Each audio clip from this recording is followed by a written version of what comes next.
Hey everybody, it's GauntletX, and welcome back to some more Magic Arena. Today we have the July 2024 Arena Open event. This is going to be Modern Horizons 3 sealed.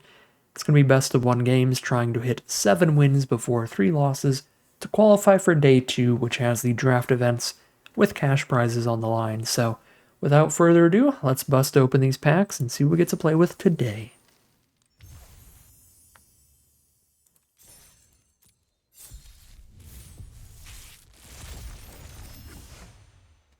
Not a ton going on in our rares here. The Line Breaker and the Abstruse Appropriation are pretty good, but then Party Thrasher, the Double Shadows are just alright. That's about it for good rares. I think the other 4 are pretty unlikely to get played.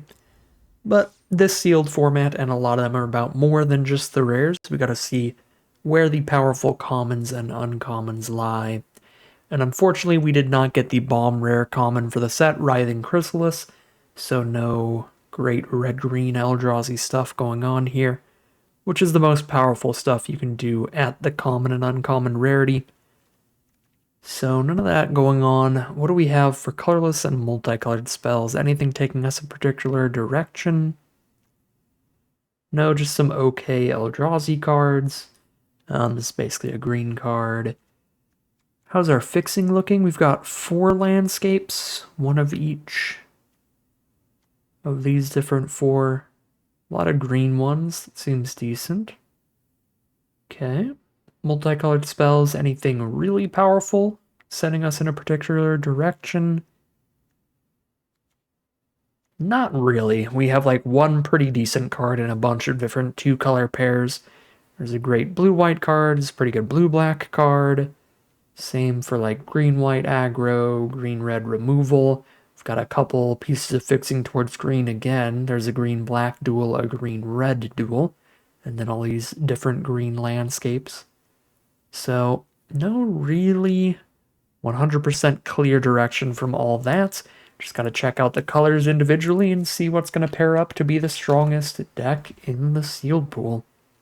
So, white looks pretty decent. It just has a good curve of creatures and a little bit of removal, the Dog Umbra and the double Thraben Charm. Again, not particularly exciting, but it's pretty decent, and having the Area Auxiliary at the top of the curve could be excellent. So, white looks fine.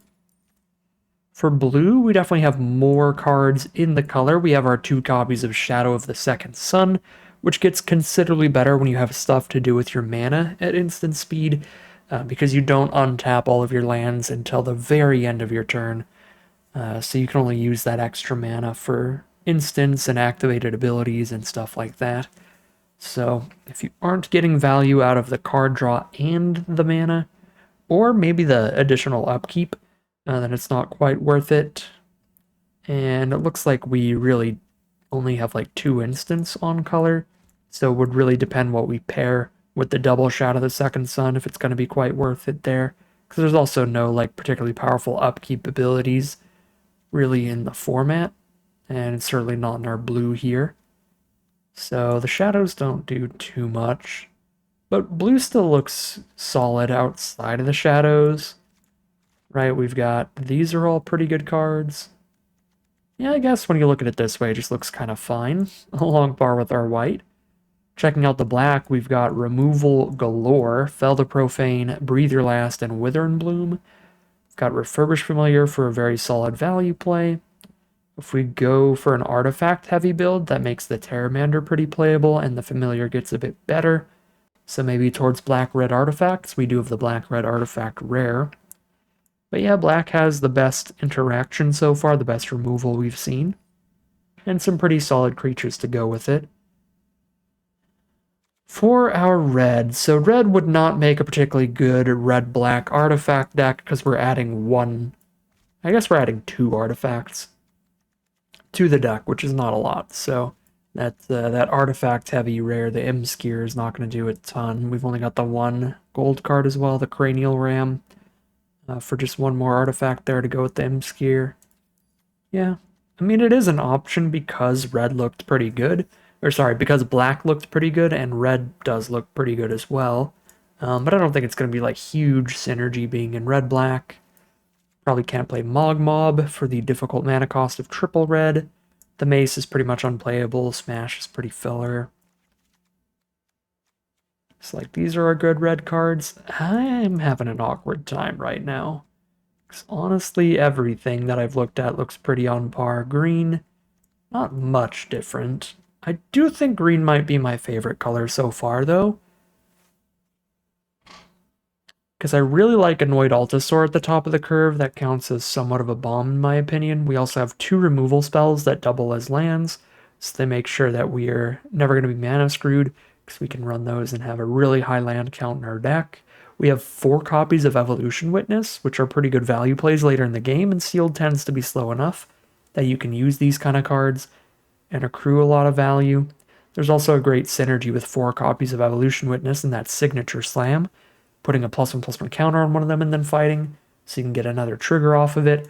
If we go green-black specifically, we also get the Wither and Bloom, which combos with the Evolution Witness, which normally, like, you don't need to be that much on the lookout for little 2-card combos, but when you have a full play set of Evolution Witness, anything that does put a +1/+1 counter on something else does start looking kind of exciting, because it's not really like a super narrow combo when there's 4 copies of the Witness.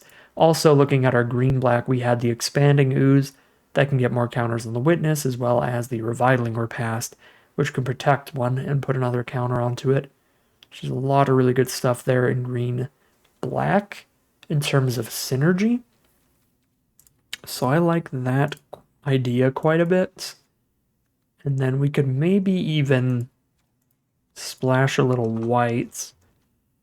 That's going to give us the Abstruse Appropriation. We'll probably make sure to run a lot of our expanses. I forget what they're called in the format. Let me see. A lot of our landscapes that can provide colorless mana. So, right, if we went green, white, black, we'd be running Twisted Landscape, Sheltering Landscape, and Deceptive Landscape, because those would all overlap with our main colors, as well as giving us colorless. And that colorless could sometimes cast cards off of the Abstruse Appropriation, even if they're off color. You don't even need that many colorless sources for this, honestly. Because if our opponent is green or white or black, we can probably exile something we can cast, even off of just colored mana. Yeah, I think I like splashing that in. Playing green-black, splashing in the white there. Do I want a blue-red-white landscape? Probably not. Unless we need colorless really, really badly, so unless we need to run It That Heralds the End or Eldrazi Ravager, or I suppose unless we want to run those, then we'd probably ignore the off-color landscapes at least. So all the green, black, white cards here. And then we can cut down from that to however it looks best. Black is kind of a support color here. Maybe we go green, white, splash the black, splash in the Wither and Bloom. The one issue I have with splashing black is that our other black spells, or other good ones there, are double black. Breather Last and Fell the Propane. Need 2 black sources to get cast. But I don't think Terramander has great synergies here, nor does the Kami. Familiar is just a good card up front, so I don't hate that, but a lot of these cards just don't work the best here. So what have we splashed in? Like these 3? It's probably fine. Yeah, I think just curving out with solid white creatures is going to synergize better. Plus, we can actually just be the full-on Evolution Witness combo deck where we have Inspired Inventor that can put a counter on the Evolution Witness, an Area Auxiliary can put a counter on the Evolution Witness, a Nyxborn Unicorn could mentor onto the Evolution Witness. That'd be pretty narrow, but possible if we have a unicorn with like a bunch of counters or something on it. that one's going to be much less often, but maybe we can bestow the unicorn onto one of our bigger creatures like an oozewag or something, and then attack with, you know, a 6-power oozewag and mentor onto the witness. That would be how this would work. If this is bestowed on something else, we might be able to mentor onto the witness. Yeah, I mean, that seems cool. That seems pretty fun. I kind of like that. I don't, I just don't think, even with the full playset of Witness trying to do +1/+1 counter shenanigans, I don't think a 3-mana enchantment that doesn't immediately affect the board in any way is going to be playable here. As cute as it would be when it does start popping off later, I think it's just too much initial investment for just 1v1 competitive sealed like this.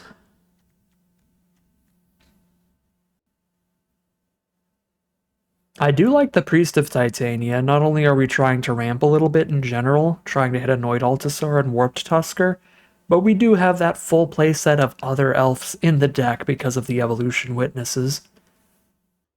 So, might drop a little more of the splash here, because we need to cut like 10 cards. And I think we have a lot of removal even not splashing in the Fell. And the Ooze is just like cute with Witness. We've got plenty of other Witness synergies. I don't think we need to splash towards that with already a relatively hefty black splash here. I don't want to go too deep on it. I don't think it's necessary. The weakest on-color card's probably Trickster's Elk. We've got a lot going on at 3 mana here. Jolted Awakes, no energy synergies. We've got Stump Stomp, Double Battle, and Repast for flip lands here. And we're definitely not the kind of deck that wants to cut lands 1 for these, because we want to get to really high mana values. So having that flexibility of casting these as spells half the time and lands the other half is definitely a thing. So I'm going to cut like 2 lands for them. And if we run things this way, then we've got the right ratios to where when we really need lands, then our deck plays like a 19 land deck. But when we're getting mana flooded, then our deck gets to play like a 15 land deck as well, because then we just have all these spells to cast. So adds to that flexibility for us. I like that a lot for this sort of deck. Which means 2 non-land cuts in the end. Never been super impressed by Guardian of the Forgotten, even in decks where the majority of creatures can be modified, which is this deck. It's just pretty easy for your opponent to deal with the Guardian itself first before you modify it. Then you get no value out of it. The removal in the format is efficient enough that it ends up being like you play a 4-drop and they deal with it with 2 mana or 3 mana removal. So you're a little down in tempo there.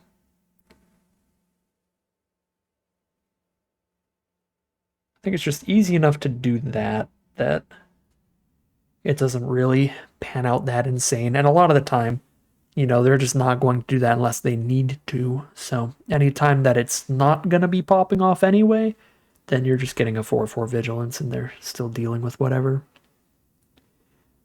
But most of the time when it would pop off, it's pretty easily dealt with. Just gotta give it the classic dies to Doomblade. Once you get to those higher mana values, you gotta be a really, really scarily sized creature to be particularly good, or you have to have immediate value like the Altasaur cascading immediately, or Aberration is just super scary sized. Auxiliary immediately enter the battlefield trigger. Like, I'm not a particularly big fan of Oozewag or Tusker either, for the same reasons I don't love that modified thing, the 4/4 Vigilance, where it's no instant casting or enter the battlefield value. But if I had to choose out of the 3, I think I've just seen the 4/4 Vigilance do less than the other 2. Flexibility of the Tusker's nice. And the Oozewag, giving your whole board trample sometimes is pretty dang relevant, because there's so many like Eldrazi spawn that can be flying around. And sure, technically it's not giving our whole board trample, but it's giving a lot of our board trample in this deck. So I think that's a little better than the trying to manifest things when our cards are dying. It's easy for your opponent to play around that. Well, still do need to cut one more card. Double check the land count. Should be at 15 right now. It is at 15. Okay. Maybe one of the evolution witnesses, 5, 3 drops is a little high. Just a creature and a non-creature here. We're on 14 creatures plus 2 mandibular kite. So 16. I think we're cutting another creature. Maybe Nyxborn Unicorn. Inventor. These are mainly just in here because they're really cute with Evolution Witness.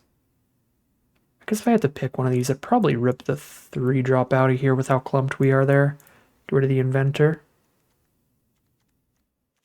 Yeah, deck looks super fine. I'm going to take one more peek through the sealed pool real quick.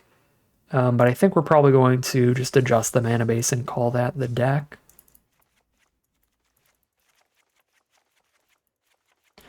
And one thing that's really nice, if you do want to just kind of eyeball how different decks would look, is you could just like click the colors and sort by creature and non-creature. And you can just like click a bunch of different 2 colors together to see like if we were blue-black at the core, what would the gist of the deck look like? Like obviously we'd cut some things like the sages, throw some multicolored cards in, we'd get a sneaky snacker. But just eyeballing things like that can be nice. Speaking of eyeballing things, were there any artifacts out of our colorless cards? Not any playable ones, that's for sure. Yeah, I just don't think we're doing the Imskir Iron Eater thing. I mean, of course, if we go this direction, we get the splash and Abstruse off of white. What if we splashed black and a red-white deck? Because white actually gave us a couple playable artifacts, right? It gave us 2 mandibular kites. That's it. That's just 2 playable artifacts, but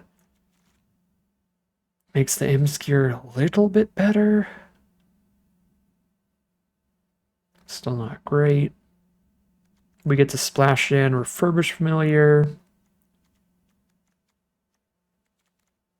Maybe Ethereum Terramander.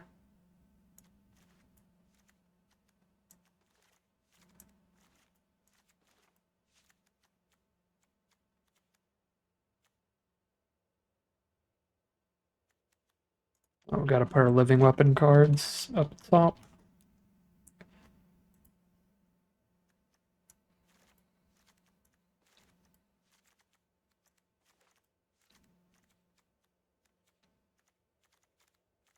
This is pretty aggressive.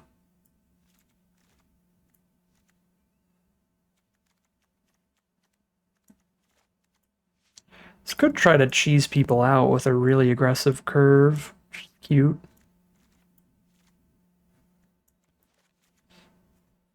That's relatively comparable in power level, but this is the faster deck. If the game goes long, this deck's going to do a little worse, but it can also try to cheese out really slow decks by just sneaking in underneath them. It's definitely an option.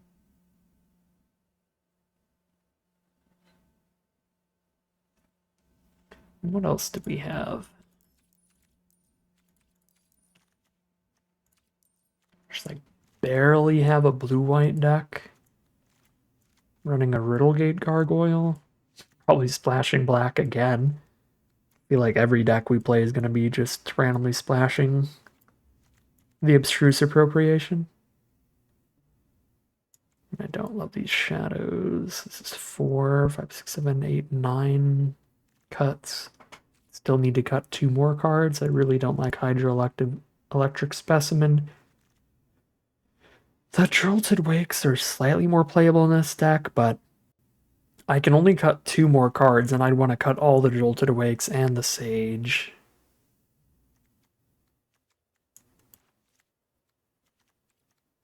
The Shapeshifter, the Guardian's really bad in here. Yeah, I just don't think we quite make playables on a blue-white. Unless we splash black like really hard in that one.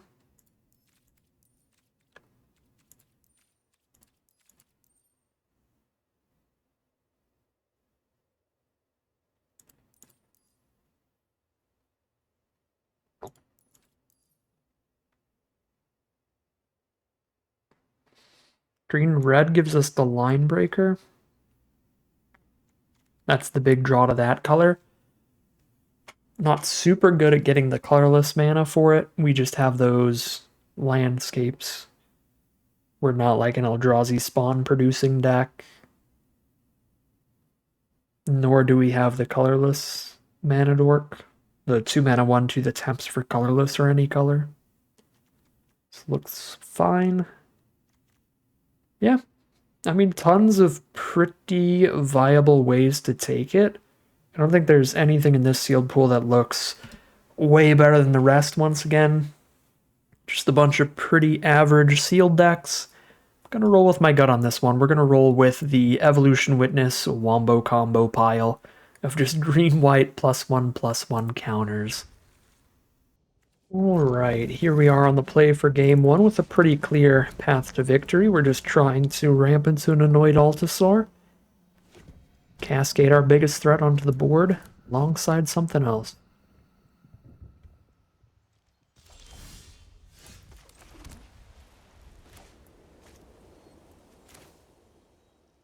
If I play Priest now, I can play and adapt the Brood Scale next turn without having to sack the thingy-madood. This also lets me hold a Thraben Charm up for interaction, which feels good. And with 2 copies of Thraben Charm, I really don't mind insta-killing the Party Thrasher before they get any card selection out of it.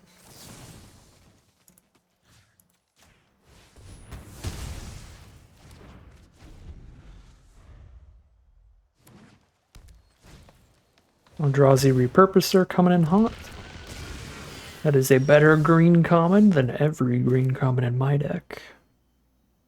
But Evo Witness goes great with my Priest of Titania, at least.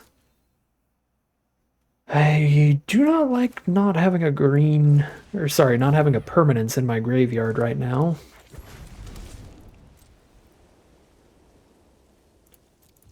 But I still need to play this Evolution Witness to the board just so I can get the Altasaur down next turn. That locks in the double green off Priest of Titania, so even if I don't top deck a land, I can sack an Eldrazi spawn and tap 4 mana plus the Priest.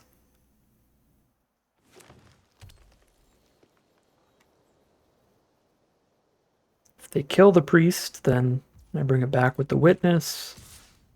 If they kill the Witness, that does also technically keep me off of Annoyed Altasaur, because then Priest goes back down to just making 1 mana.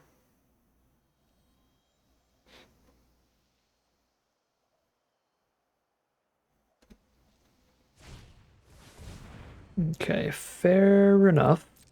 Get a 1-for-1 trade with the Witness. And that means no Altasaur unless I top deck a land here. But it could be any land in the deck. That is not a land. Alright, well, we're not under much pressure. Let's beat down a little bit. Try to even out the life totals. And then Thraben Charm whatever our opponent's up to till we can cast Altasaur.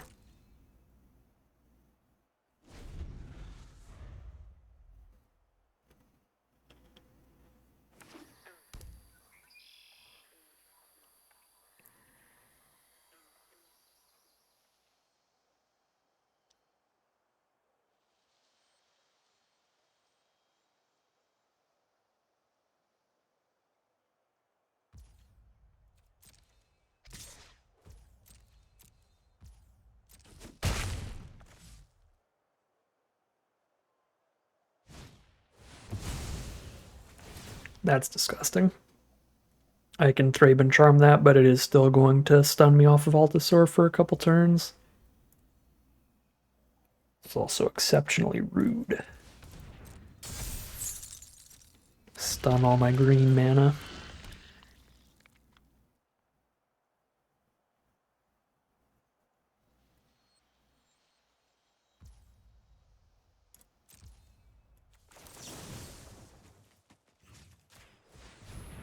They have a cheap green instant that can blow up one of our creatures. They could basically counter this Thraben Charm, but they do not, luckily.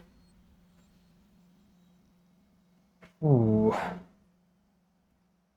There's no way I can hold on to that, is there? No, not only does that guarantee an Altasaur next turn, but it gives me the black mana I need for appropriation.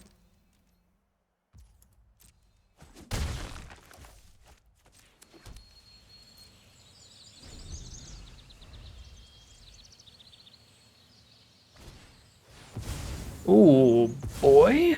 That's an appropriation target if I've ever seen one. Definitely would rather not get annihilated, so we're gonna wait a second here.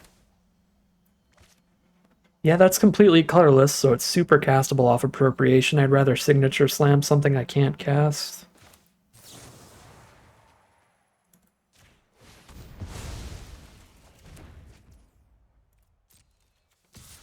I hit for one less damage to hold up signature slam.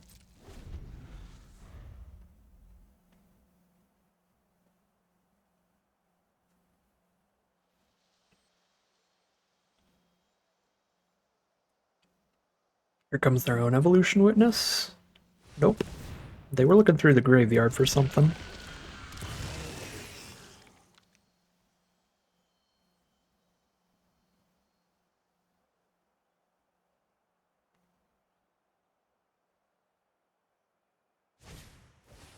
Idol of False Gods. Basking Brood Scale. Right.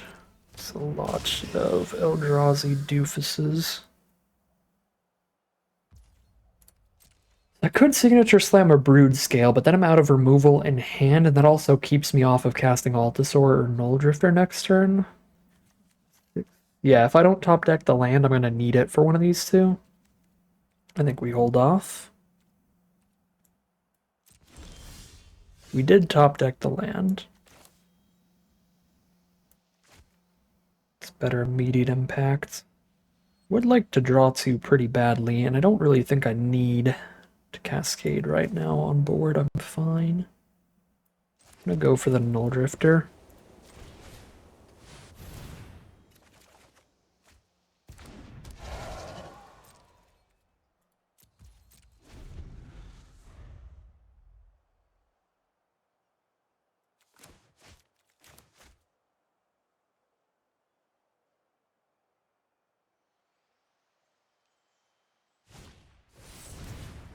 Ooh. Well, that's busted in half here. Just put their Null Drifter back to their hand to draw another two cards. It's absolutely disgusting. Seems good to have the Battle Mage there. What are the odds in field? The Stomp the Brood Scale.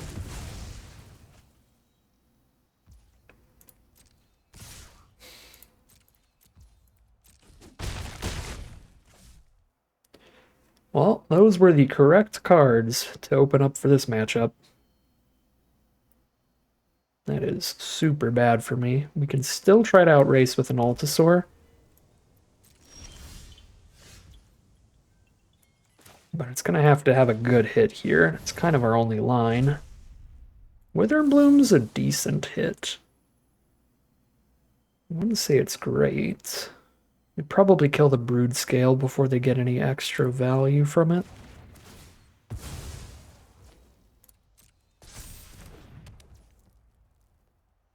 Yeah, that wasn't great for me. If I play Stomp as a land, I still have two removal spells up here, and I need removal pretty bad to break through. Yeah, I have a lot to do with my mana. I'm gonna get another land out here.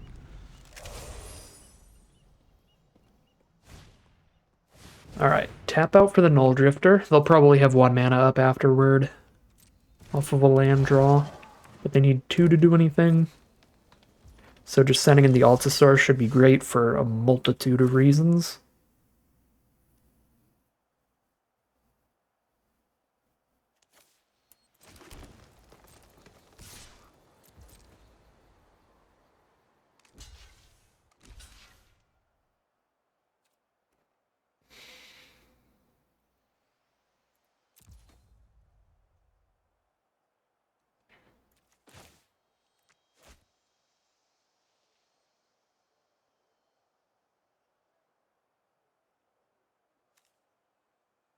These are both super solid responses. I think I'm going to save the Dog Umber in case they have targeted removal.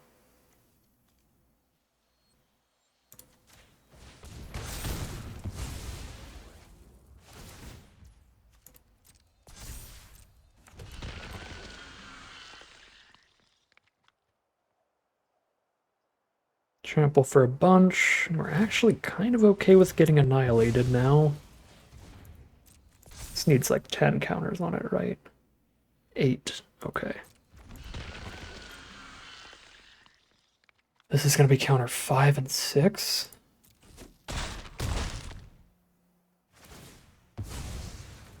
They can make 2 Eldrazi spawn during their turn. If they play like a Writhing Chrysalis, we're going to be pretty dead.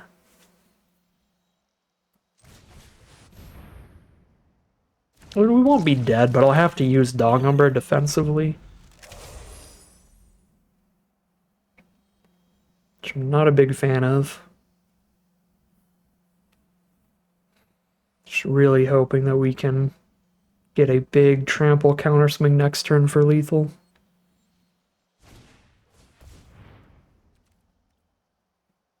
Oh, how did I tap out a white? How did I tap out a white? Well, since I've tapped out a white anyway.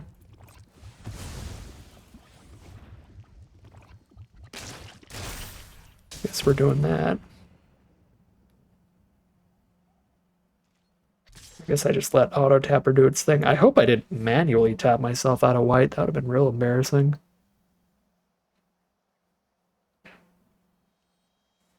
We're lucky we had a backup play there.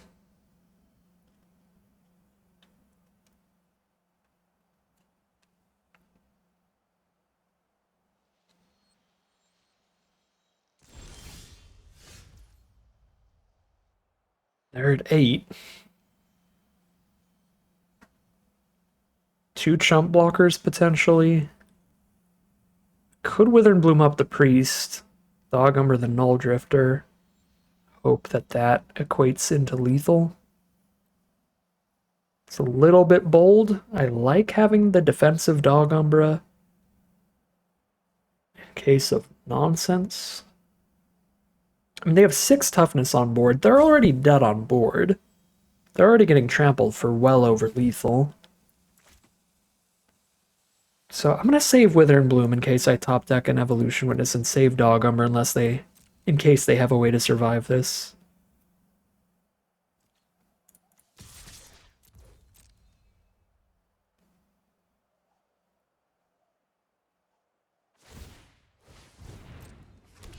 I'm in for that onboard lethal.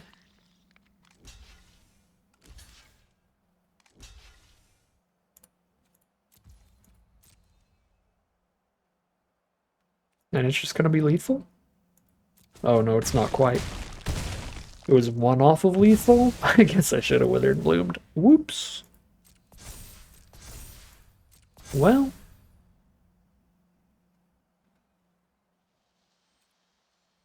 Still chilling. Nightshade Dryad, sure. He has Annihilator 2? But I just chump with a Priest. Unless they give it Trample. I feel like if they had a combat trick, they would have used it on blocks, though. Okay, well now that stops straight up all of the Ultrasaur damage, so I'm going to just shut that off.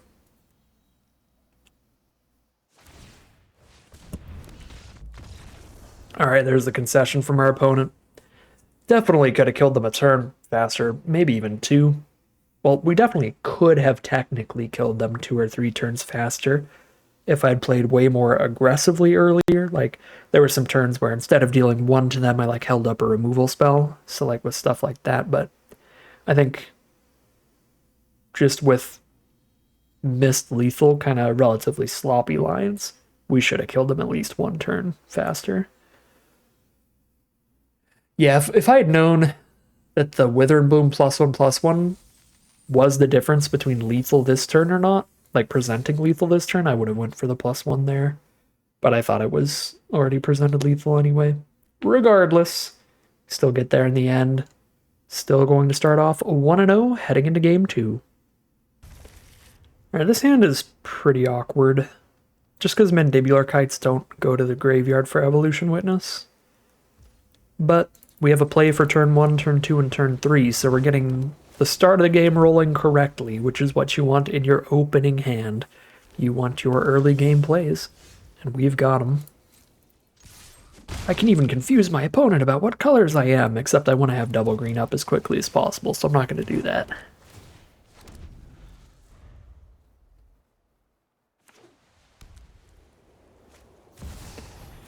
Oh. Multi-format all-star Johnny has arrived?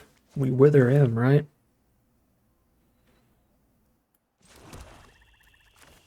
I am happy to have found the Withered Bloom just right on time.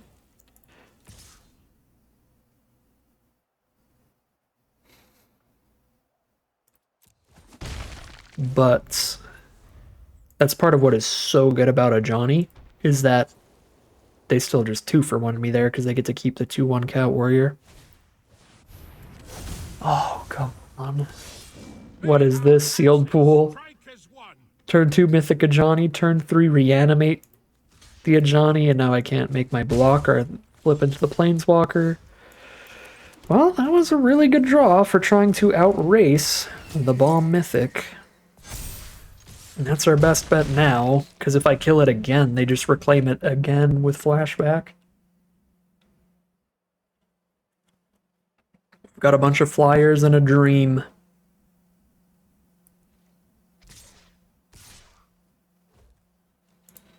Can't flip that Ajani here.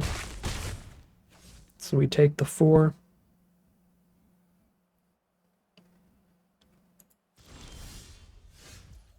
Okay.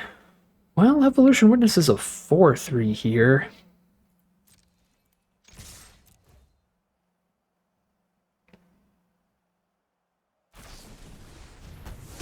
Gross.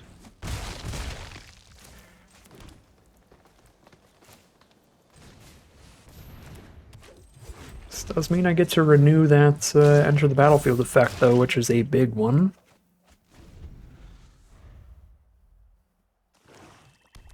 There's the second color from our opponent. Still dying real quick in the sky here. They don't have additional removal in the opener. Just auxiliary the germs. It's a 2-turn kill.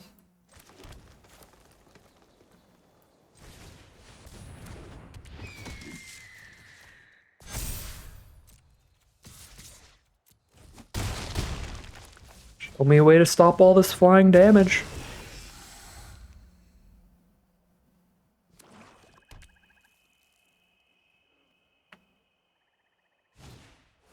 Kerbomination?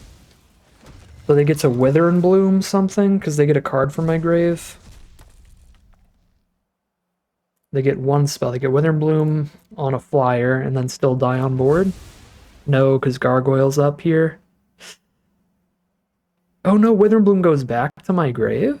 Well, it's still not going to be lethal because they trump whichever one I make a 4/4.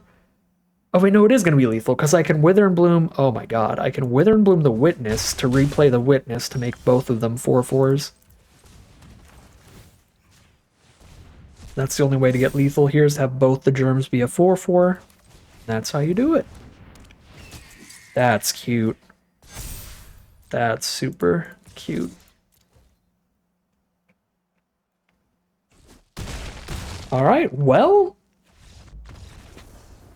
with just a ragtag team of premium commons, we managed to punch way above our weight class, defeating the Ajani Kerbomination deck from our opponent. They even got to double up the Ajani with the Savine's Reclamation.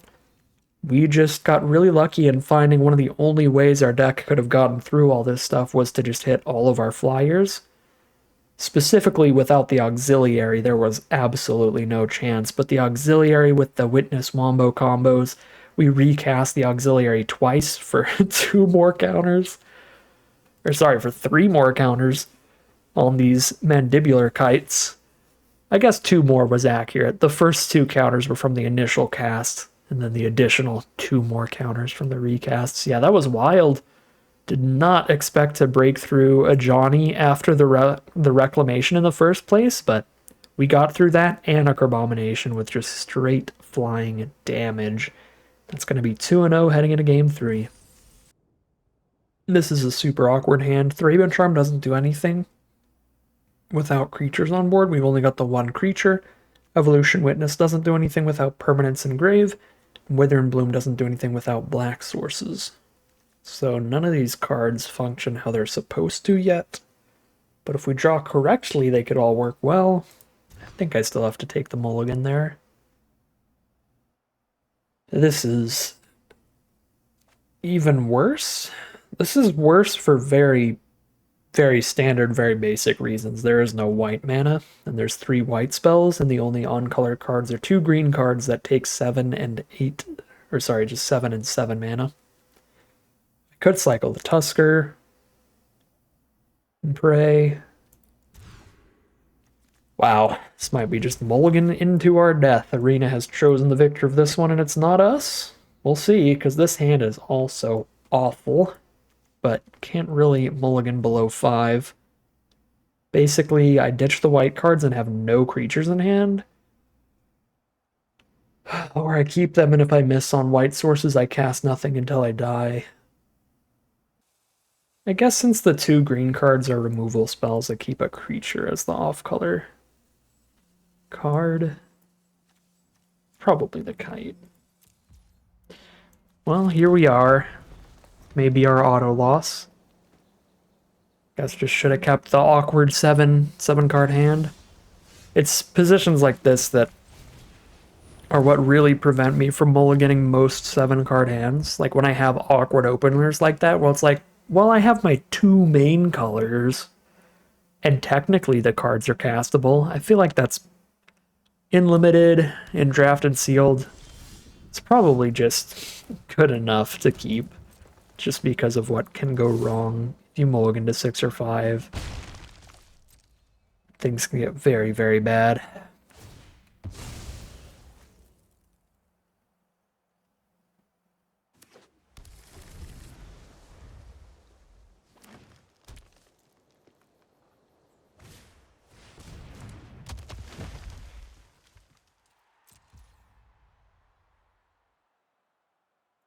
Well, this sucks. We need to kill this basically instantaneously, and we can't.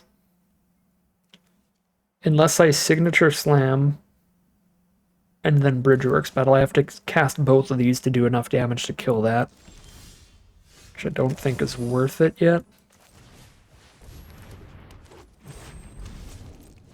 So I could have signature slammed during their turn and then untapped into Bridgeworks Battle. Then that's a 4/4 fighting the 2/4. Oh my god. Then the colorless cast Aberration. On the plus side, our opponent's hand is great. Turn 3/6 into turn 4 Aberration, so this might have been just the wombo combo guaranteed loss. Even if we kept the initial 7, the initial 7's really bad against this because the removal was all... There was the black removal that's off color and the white removal that I need more than 1 creature to do anything to these. So my opener would be, I'd be in basically the exact same position I am right now, which is chillin', not really doing anything. I can battle 6 now, at least, then start taking 6 a turn. I guess I can also signature slam 6, and if I signature slam 6 instead, I get a permanent counter on Witness that I can play battle tapped as a land. Or I could save battle to do 5 damage to something else later, but then I lose the ability to adapt Witness if I put a counter on it right now. I don't know, I really don't like my options here, but I think I need to save the ability to adapt the Witness for when there's actually something in my grave, ideally. Like I can cycle the Tusker and then adapt Witness or something.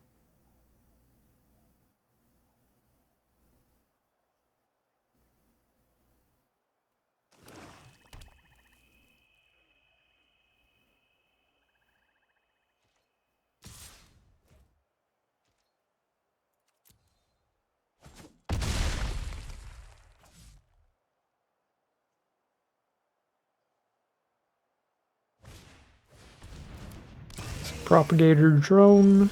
That's all this turn.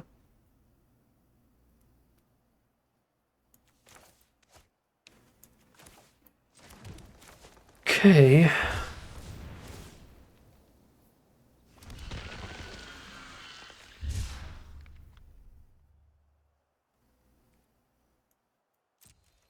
There's honestly zero value in chumping the Wumpus Aberration, because it has trample anyway. Well, that's terrible for me. I was really not expecting Electrozoa from the Sultai deck, so I guess I'll get God. Going for this attack because Witness isn't going to block Aberration, this isn't going to block Aberration, and the Spawn isn't either, so just attack in and adapt the Witness for some damage here.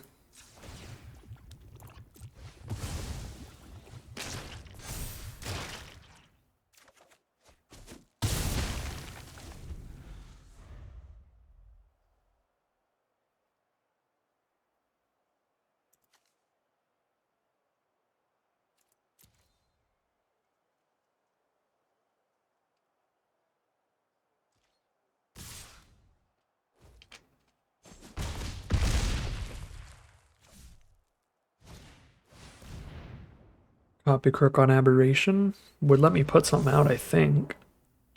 Nope. That's a when you cast it trigger, not a when it enters the battlefield trigger. I always forget that about Eldrazi. Eldrazi like to be weird. Alright, well.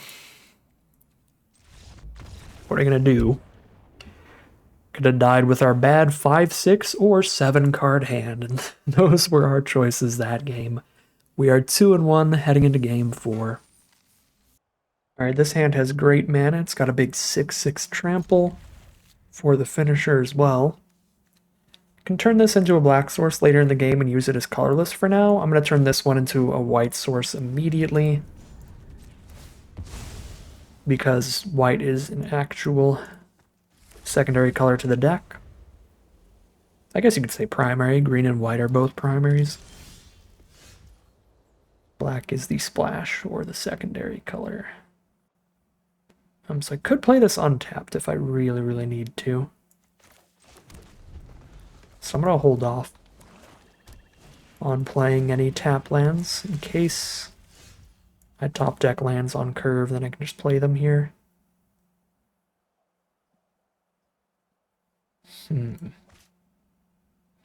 This is the moment of truth turn. If I don't top deck a land, I will need to shoot myself with battle to play Aberration next turn. So I could just play a tapped Stump Stomp as the land. So I don't have to shoot. Or I could play a tapped Bridgeworks battle right now, I suppose, as well.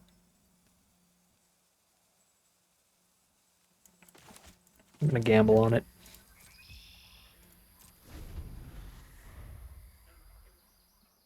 I'm gonna greed it up.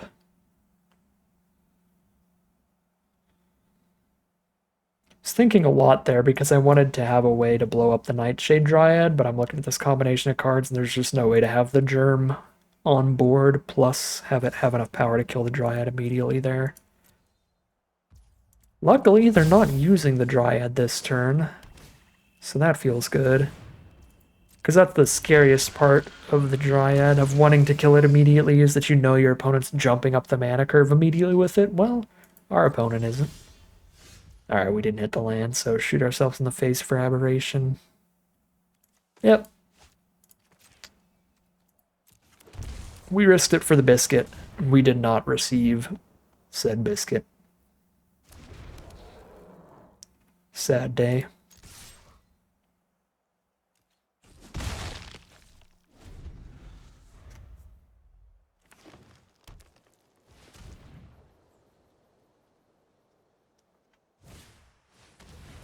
Oh, Nadu off the splash thanks to the Nightshade Dryad, and they top-decked that, or they would have just played it last turn, probably.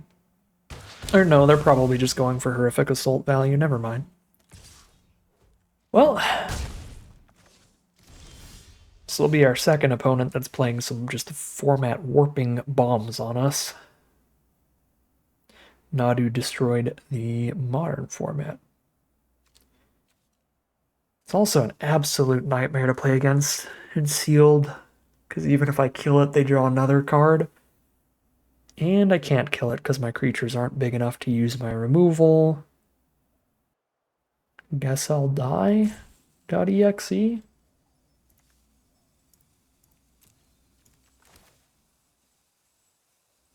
Sure. I mean, at this point, I guess instead of playing Aberration last turn, I could have killed Dryad, and then maybe we'd have a shot, but we obviously couldn't know they had Nadu specifically.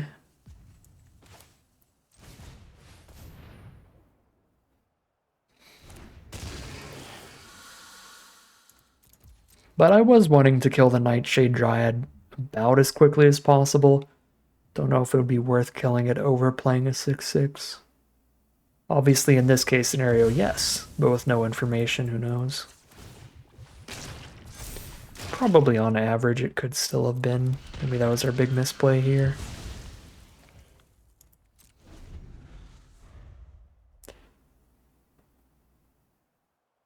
Their hand looks very good, even if they didn't resolve Nadu, though. Really efficient removal, Horrific Sultan, Wither and Bloom. It is broken in half with Nadu, though.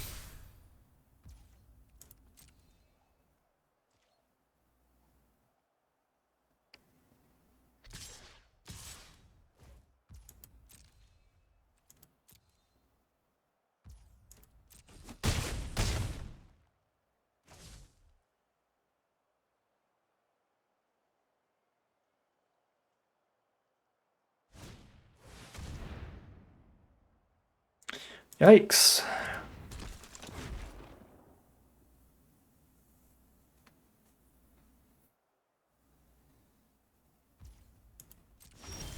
I gotta step my game up. I should be playing more rares.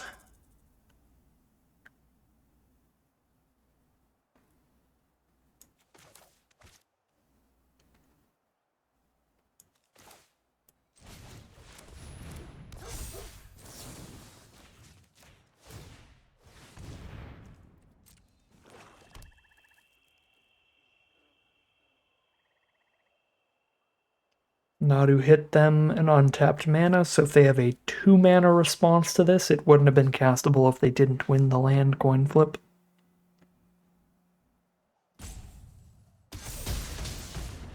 Okay, thank goodness. There's no response to that.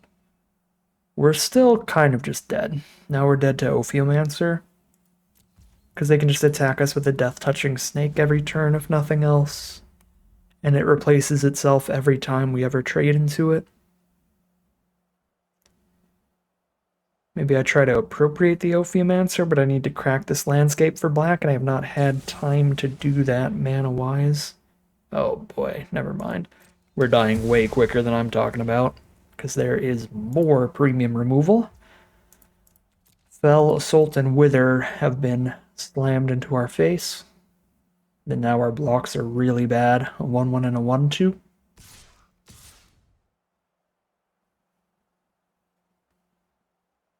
This is just an attack all kind of position here.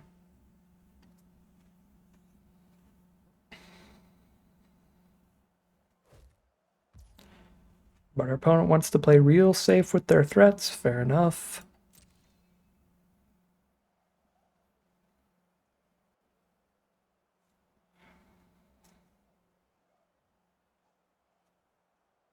I guess the Dryad doesn't attack because they've got 3 drops to cast off of it.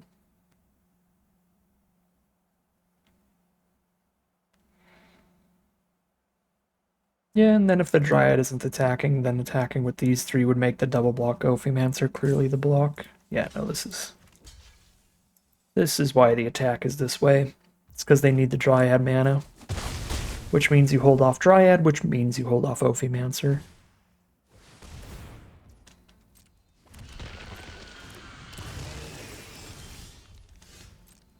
Oh, I guess I should have just trumped the 3, because there's just no point in even. I mean, it doesn't. We're so astronomically dead here. But technically, trading with the snake is the same thing as not killing the snake. The snake is just always around, so we might as well have chumped the 3/3. Trading into the 1/1 or chumping the 3/3 would be the same difference. So it's chump the 3/3 or don't block there. Well, I mean, that sucked. Obviously, with perfect hindsight, we could have killed the Dryad instead of dropping our 6/6 trample, and that was the one turn to try to change things. But we couldn't have known exactly when they had the off-color splash in their hand. But Dryad is usually valuable enough to draw the cheap removal. Like, we would have killed it the turn before the 6/6 if we could. But then it was like the difference between dropping a 4-mana 6/6 or playing off curve and just playing like a 3-mana removal spell on their 1/2. And I wanted to go with the tempo there, and it didn't pan out for us. And that's all it takes. We fall way behind because Nadu will do that. I think it drew like 4 cards for our opponent. They triggered it off of their own cards at least twice. We triggered it once to kill it. So at least 3 extra cards from it, maybe 4. So just get overwhelmed by our opponent having a ton more cards through Nadu. Is what it is. Card is gross, and we did not clear out their mana, so they got to cast it. We are 2-2, heading into Game 5. Here we are on the draw for Game 5. I'd love to be on the play with this hand.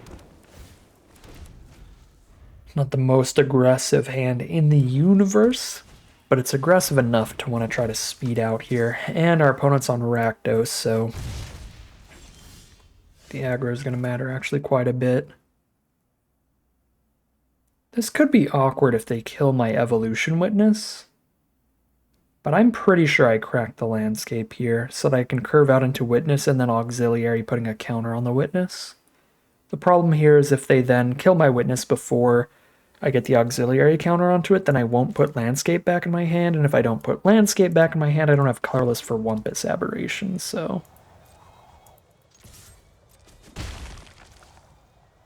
could be wrong to crack Landscape.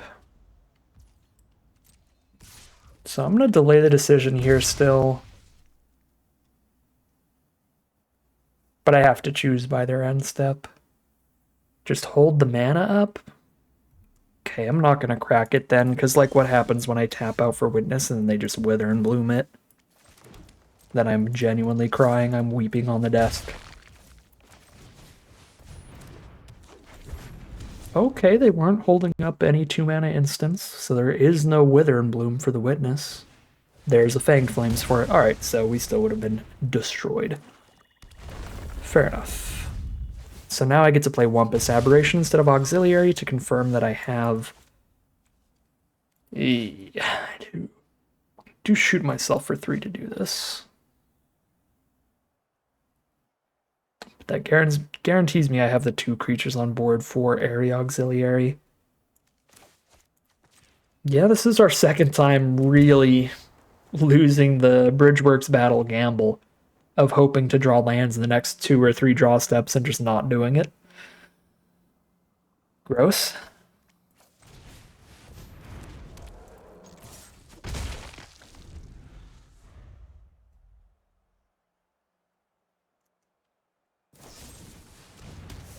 Also gross.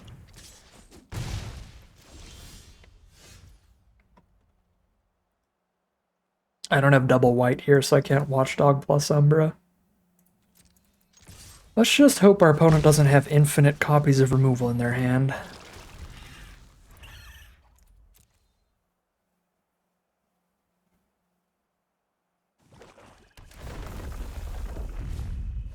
Okay. Well, Grim Servant finds more removal, so... Well, 1 mana it doesn't. Never mind. They don't have the devotion to actually tutor for what they want. Although, getting a 3rd color mana is probably valuable. Oh, it's the green for the Chrysalis Splash?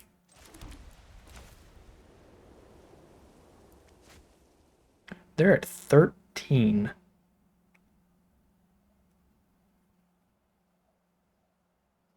At 9. feel like I can probably find a 2-turn kill here. With some risk involved.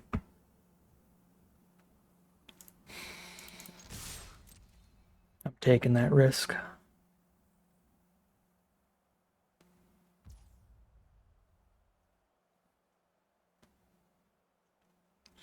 Eight. Got 8 power on board now and the instant speed Dog Umbra. We can also Oozewag up to 10 power on board or Auxiliary up to 10 power on board.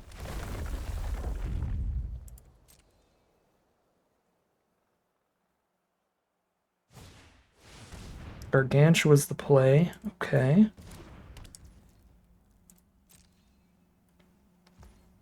No attacks.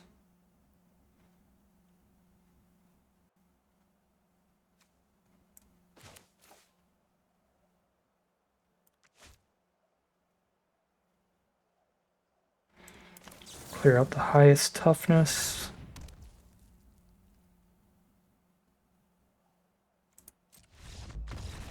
And they're just going to concede there? I don't think we're lethal yet. We might be. No, 10 minus 4 is 6. But we do force the whole board to chump at that point. I guess they can kill Watchdog, but not Oozewag. So they kill Watchdog, chump there, take 6. Yeah, they're not dead yet, but things do look really good for us from there. Because we get to wipe the board, we force a board wipe pretty much, and they're at 2. Alright. A little recovery after the 2 losses in a row. We're now 3-2. We're getting at least a 50-50 average win rate with this deck. I don't think this sealed pool or this deck is super great. We've certainly had some uphill battles with some of our opponents. The Ajani opponent that we beat, and then the Nadu opponent that we certainly didn't. So, don't mind the record here, but obviously we would love to just get it one and done into the Arena Open if we're super lucky. So, I'm going to do my best here, see if we can get a nice little win streak going again. Oh, I need to hit a colorless source for Aberration, or we're not casting anything for a long time, but last time I mulliganed a hand like this, we mulliganed down to 5 and insta-lost no matter what. Although, to be fair, if we kept that 7, we probably still would have lost that game, because our opponent's hand was pretty decent, and that 7 was not. We'll try the other end of the spectrum here and see how the RNG works for us this time. I'm hoping they're only going to have one good early threat that we can Dog Umbra. And then if we're lucky, we get the colorless source for Aberration. Even if we're not lucky, an endgame Altasaur is going to be fantastic.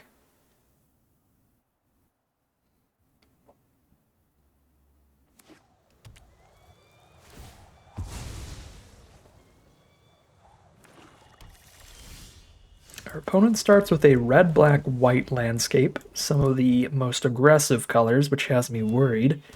We start with a top deck land, which is the opposite of what we need right now. We need our cheap creatures. And then we top deck another land, basically. Well, at least our opponent just played a no-value 2-mana 2-2. It's not the scariest start, but we are taking damage.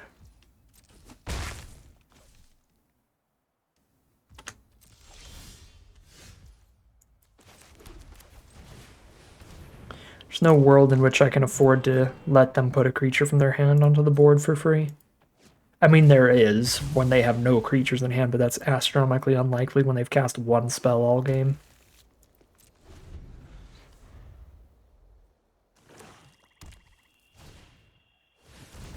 Gross. The bomb rare common strikes. Writhing Chrysalis has arrived. I can Dog Umbra it.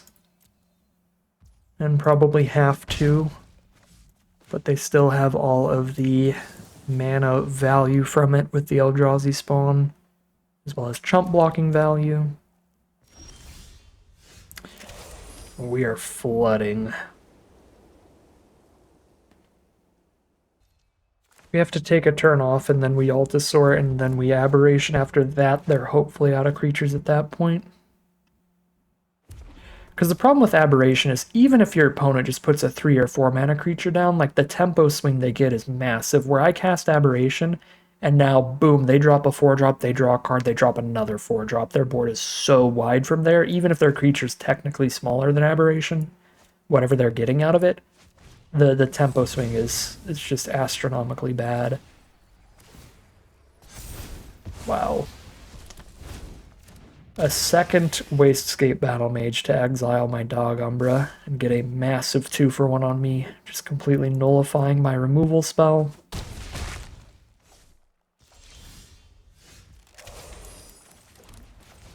Please hit something incredible, Altasaur. This game has gone disastrously badly. That's so insulting, Altasaur. That's so insulting.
On the one hand, them not having creatures for Aberration is slightly nice. On the other hand, that means they're more likely to have removal to just lethal me here.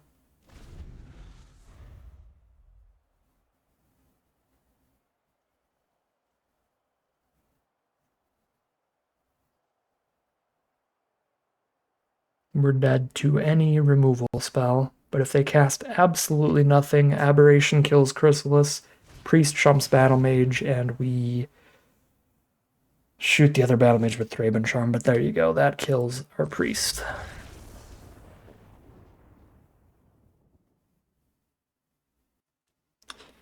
And that'll do it. Not a huge fan of the sealed pool, not a huge fan of the sealed deck. I don't think there's a lot more we could do here.